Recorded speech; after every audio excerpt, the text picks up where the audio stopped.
Kejaksaan Negeri Lok Sumoy menemukan adanya dugaan korupsi pada pengadaan tanah pemakaman umum Gampong Kutablang, Kecamatan Banda Sakti, Kota Lok Sumoy yang berlokasi di Gampong Alulim, Kecamatan Blangmangat, Kota Lok Sumoy.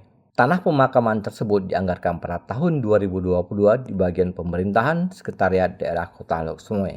Hal ini disampaikan oleh Kejari Lok Sumoy lalu Saifuddin di hadapan sejumlah jurnalis. Pengungkapan indikasi korupsi ini setelah melewati tahapan gelar perkara atau ekspos, ditemukan adanya markup harga tanah seluas kurang lebih 1,5 hektar hingga menyebabkan kerugian negara hingga mencapai 500 juta rupiah.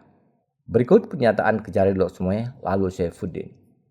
Hari ini Kejaksaan Negeri Lok Sumoy telah menuntaskan penyelidikan atas dugaan tindak pidana korupsi dalam pengadaan tanah di Pemkot Lok Sumoy, dan berdasarkan hasil penyelidikan tersebut dilakukan gelar atau ekspos, diambillah sebuah kesimpulan telah ditemukan adanya dugaan peristiwa tindak pidana korupsi pengadaan tanah dengan nilai sebesar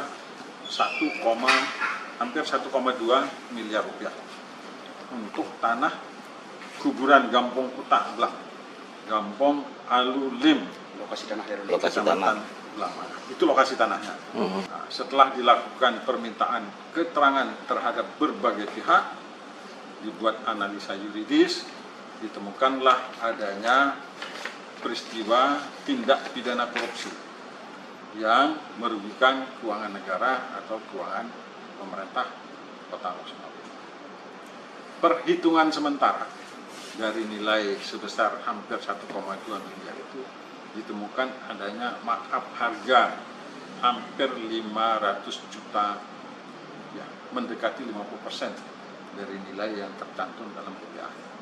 Itu markup itu pertama dia ketika dianggarkan nilainya hampir 1,17 miliar.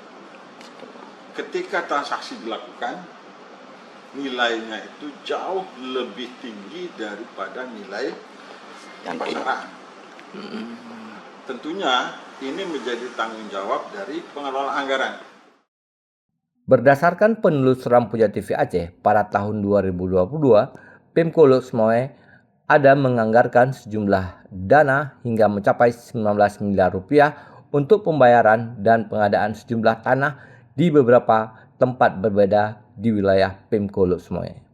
Dari Lok Sumoy, Deni Mutadi melaporkan untuk Puja TV Aceh.